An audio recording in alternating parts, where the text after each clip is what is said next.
देखिए आप कैसे लठबाजी हो रही है। ये लठबाजी किसी और बात को लेकर नहीं बल्कि मस्जिद में अजान पढ़ने को लेकर हो रही है। अल्लामा इकबाल ने जब शेर कहा था और उसमें एक कली ये कही थी, तुम वो मुसलमान हो जिसे देखकर शर्माए यहूद।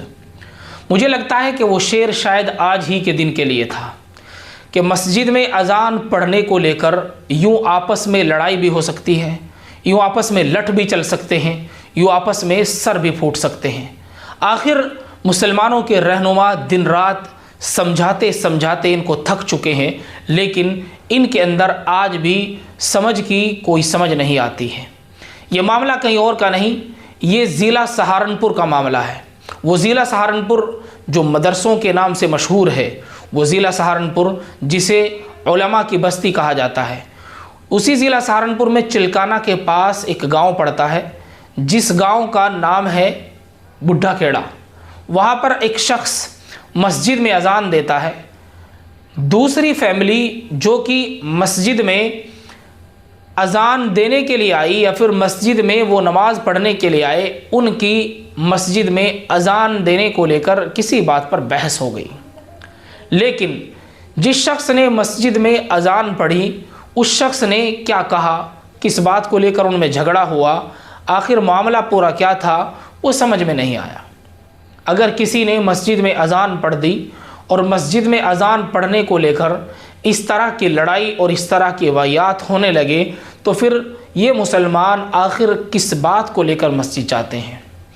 वो मस्जिद जिसके बारे में नबी करीम सल्लल्लाहु अलैहि वसल्लम ने कहा था कि यहाँ पर दुनियावी बातें करना ममनू है, उस मस्जिद में अजान देने को लेकर ऐसे लठबाजी आपस में हो रही है।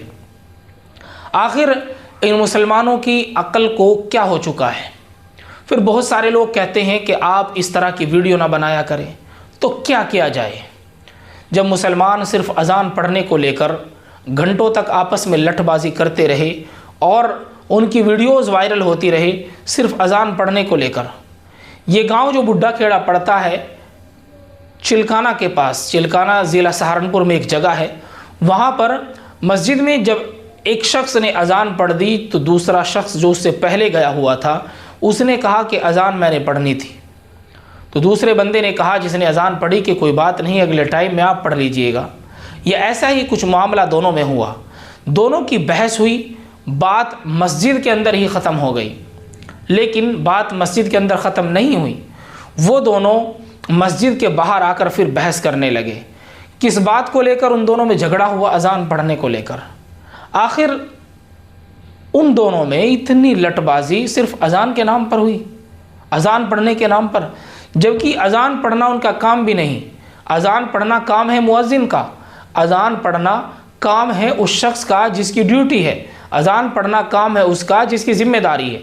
लेकिन अगर इत्तफाक से मुअज्जिन मस्जिद में नहीं था और किसी एक शख्स ने अजान पढ़ दी थी, क्या इन लोगों का यह हक़ बनता था कि मस्जिद से बाहर निकलते ही आपस में लठबाजी करने लगे? आखिर किस लिए?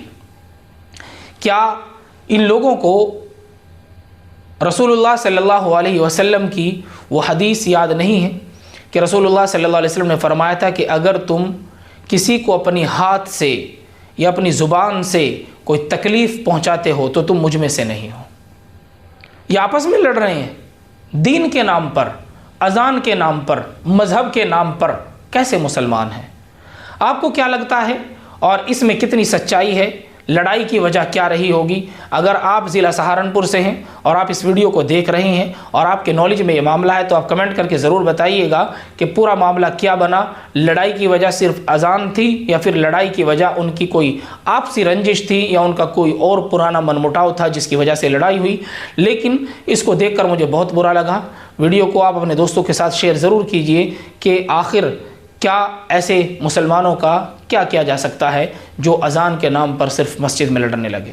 इस वीडियो में सिर्फ इतना ही। मिलते हैं फिर आपसे अपनी अगली किसी और नई वीडियो में।